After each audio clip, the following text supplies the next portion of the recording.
Hello everyone, अस्सलाम वालेकुम रहमतुल्लाहि व बरकातहू। मैं मोहम्मद तस्लीम आज मैं पहुंच चुका हूं। जिस तरह से आप देख रहे हैं पीछे जो मकबरा है, ख़ास तौर पर डॉक्टर जाकिर हुसैन का मकबरा है, और आज से उनकी यौम वफ़ात का जो बरसी था, आज जामिया मिल्लत इस्लामिया के बहुत सारे लोग, बहुत सारे जो कि गेस्ट आपके आकर उनकी कब्रों पर मतलब कि सूरह फातिहा पढ़े और बहुत सारी श्रद्धांजलियाँ दी। इसी बीच हमारे स्टूडेंट जो कि जामिया मिल्लत इस्लामिया के हैं, उनसे हम बात करने की कोशिश करूँगा। तो उनसे मैं मिलते हैं। आप कैसा लगा ओवरऑल, क्या देखते हैं जामिया मिल्लत इस्लामिया में डॉक्टर जाकिर हुसैन का कंट्रीब्यूशन में, ख़ास तौर पर हिंदुस्तान के जो प्रेसिडेंट थे, थर्ड प्रेसिडेंट, उस पर क्या कहना चाहेंगे? अस्सलाम वालेकुम। सबसे पहले तो आज डॉक्टर जाकिर हुसैन साहब की 50वीं यौम वफ़ात है। 15 मतलब 50वीं यौम वफ़ात है। आज के दिन ही डॉक्टर जाकिर हुसैन साहब का इंतकाल हुआ था, हिंदुस्तान के तीसरे प्रेसिडेंट रहते हुए। और जहाँ तक है कंट्रीब्यूशन, हिंदुस्तान में कुछ लोगों का एजुकेशन के फील्ड में बहुत बड़ा कंट्रीब्यूशन है। उसमें एक जो सबसे बड़ा नाम है वो डॉक्टर जाकिर हुसैन साहब का नाम है। डॉक्टर जाकिर हुसैन उन लोगों में से है जिन्होंने जामिया मिलिया इस्लामिया की बुनियाद डाली। मतलब doctor Zakir Hussain as a student, as a teacher की हैसियत से 1920 में जब जामिया मिलिया इस्लामिया की बुनियाद अलीगढ़ में डाली गई, तो उस वक्त उन्होंने नुमाया किरदार अदा करते हुए जामिया मिलिया इस्लामिया की बुनियाद डालने में अहम रोल अदा किया था। और उसके वाइस चांसलर बने 1928 में डॉक्टर जाकिर हुसैन। अरे ऐसा है, जिस तरह से जब जामिया मिल्लत इस्लामिया का जो कि फाउंडेशन हो रहा था, उस वक्त एक हिंदुस्तान में एक नेशनलिस्ट यूनिवर्सिटी का होना बहुत ज़रूरी था। ख़ास तौर पर जिस तरह से हिंदुस्तान के लोग जो बाहर जाकर पढ़ कर आए और यहाँ पर एस्टेब्लिश किए जामिया मिल्लत इस्लामिया को, और जिस तरह से उसमें डॉक्टर जाकिर हुसैन का जो कंट्रीब्यूशन रहा जामिया को फ़रोग़ देने में, उस पर क्या कहेंगे? बहुत बड़ा कंट्रीब्यूशन था डॉक्टर जाकिर हुसैन साहब का। बिल्कुल एक नौजवान की हैसियत से वो अलीगढ़ में थे जिस वक्त जामिया मिलिया इस्लामिया की बुनियाद डाली गई। फिर डॉक्टर जाकिर हुसैन साहब जर्मनी चले गए पढ़ाई करने के लिए। वहाँ से उन्होंने इकोनॉमिक्स में डॉक्टरेट की डिग्री हासिल की। वो चाहते तो वहीं रह जाते, जर्मनी में, इंग्लैंड में या यूरोप में, किसी भी मुल्क में, लेकिन उन्होंने अपने मुल्क से मोहब्बत की और वापस हिंदुस्तान आए और जामिया मिलिया इस्लामिया जो बंद होने के कागार पे था उसको वापस ज़िंदा किया। बहुत बड़ा कंट्रीब्यूशन है। और जामिया मिलिया इस्लामिया अब 100 साल होने वाला, 99वां साल चल रहा है इसका। तो हिंदुस्तान का ये वाहिद यूनिवर्सिटी है जो स्कूल से शुरू हुआ और एक यूनिवर्सिटी के मुकाम पे पहुंचा। और इसने हमेशा साम्राज्यवादी ताकतों को ललकारा है। उस ज़माने में अंग्रेज़ों को ललकारा था और अंग्रेज़ों के सीने पे चढ़ के आज ये यूनिवर्सिटी की शक्ल। और जिस तरह से अभी आप देख रहे हैं, ख़ास तौर पर हिंदुस्तान के जो नामी गरामी यूनिवर्सिटियों में जामिया मिल्लत इस्लामिया आता है, और दिन ब दिन जो अल्हम्दुलिल्लाह जो रैंकिंग इसका इजाफा होता जा रहा है, ख़ास तौर पर विश्व स्तर पर। और जिस तरह से जामिया मिल्लत इस्लामिया के जो कि मतलब कि वाइस चांसलर भी थे, प्लस में जब हिंदुस्तान के मतलब प्रेसिडेंट बने, तो ये कितना गौरव की बात है बीइंग जामिया मिल्लिया इस्लामिया स्टूडेंट होने के नाते और जामिया यूनिवर्सिटी के बिना पर। ये बहुत ही फ़ख्र की बात है। लेकिन बीच में आप एक सेक्शन भूल गए। डॉक्टर जाकिर हुसैन साहब बिहार के गवर्नर रहे थे। और उसमें सबसे जो खुदा बख्श लाइब्रेरी में एक देसना सेक्शन है, कुछ वहाँ पे काफ़ी, जब हिंदुस्तान का बंटवारा हो रहा था तो काफ़ी नुकसान हो चुका था वहाँ एजुकेशन फील्ड में।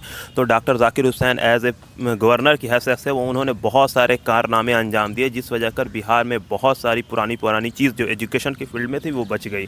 और इसके अलावा डॉक्टर जाकिर हुसैन साहब, जैसे अभी हमारे जो प्रेसिडेंट है रामनाथ कोविंद साहब, उनके बारे में ये कहा गया कि वो बिहार के गवर्नर के से सीधे प्रेसिडेंट बने। तो सेम यही चीज़ कहीं ना कहीं अगर कोई बड़ी हस्ती बनता है तो कुछ ना कुछ उसका इंटर लिंक बिहार से होते हुए आता है। नहीं, वही मैं अपनी बात मुकम्मल कर लूँ। जैसे रामनाथ कोविंद साहब प्रेसिडेंट बने थे तो वो गवर्नर थे और एकाएक उनको प्रेसिडेंट बना दिया गया। सेम यही चीज़ डॉक्टर जाकिर हुसैन साहब के साथ भी हुआ। वो भी गवर्नर थे बिहार के, उनको एकाएक हिंदुस्तान का प्रेसिडेंट बनाया गया। तो कुछ ना कुछ डॉक्टर जाकिर हुसैन साहब की बहुत खूबी थी। उस सबसे बड़ी खूबी थी कि वो, उनका पढ़ाई के तई बहुत ज़्यादा रुझान था। वो चाहते थे कि यहाँ के बच्चे पढ़ें और बहुत आगे बढ़ें।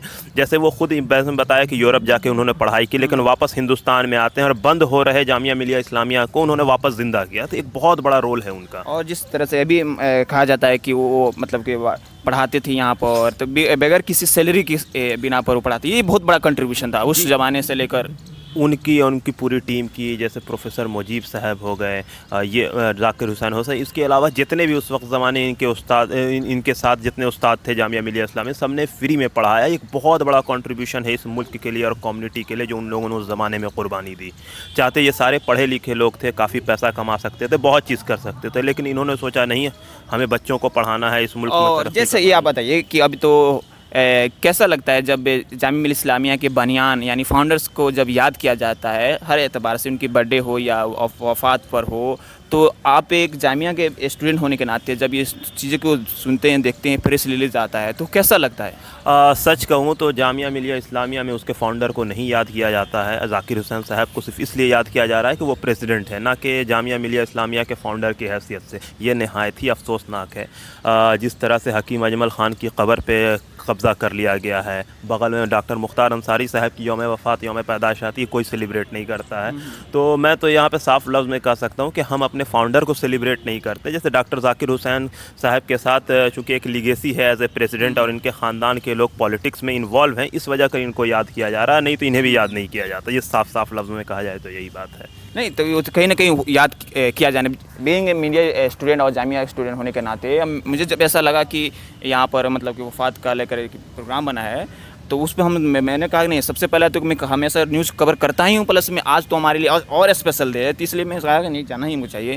خاص طور پر جو بانیان ہیں، ڈاکٹر ذاکر حسین ہو، مولانا محمد جوہر ہو، بہت سارے ایسے مطلب حکیم اجمل ہوں یا مختار انصاری ہو، بہت سارے ہیں۔ تو کیا ہے کہ ہر ایک جامعہ ملیہ اسلامیہ کے اسٹوڈنٹ کو اس پر اویئر ہونے کی ضرورت ہے، سلیبس کے اعتبار سے بھی تھوڑا پڑھانا چاہیے؟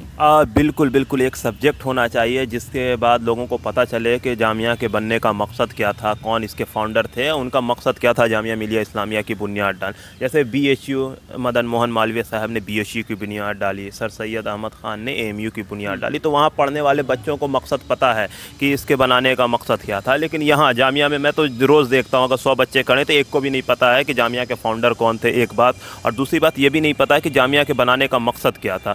تو ضروری اس بات کا ہے کہ لوگوں کو یہ بتایا جائے کہ جامعہ کے بنیاد ڈالنے کا مقصد کیا تھا، اس کے فاؤنڈر کون تھے، ان کی کیا کیا قربانی ہے اس ملک کے لیے۔ تو یہ بہت ضروری ہے بتانا، جو یہاں نہیں بتایا جا رہا ہے صاف لفظوں میں کہا جائے تو۔ بہت بہت شکریہ۔ تو یہ تھے جامعہ ملیہ اسلامیہ کے اسٹوڈنٹ جو کہ بتا رہے تھے کہ ہمیں اپنے آب و اجداد اور ہمارے جو جامعہ ملیہ اسلامیہ کے فاؤنڈر ہیں انہیں یاد کیا جانا چاہیے، اور جس طرح سے آج ڈاکٹر ذاکر حسین کا یوم وفات کا جو ڈے تھا اس کو لے کر جامعہ ملیہ اسلامیہ کے پرشاسن اور بہت سارے لوگ یہاں پر آ کے یہاں پر انہیں شردھانجلی دیا، ان کی یاد میں ان کے لیے دعائیں کیا، اور خاص طور پہ یہاں سورہ فاتحہ پڑھا۔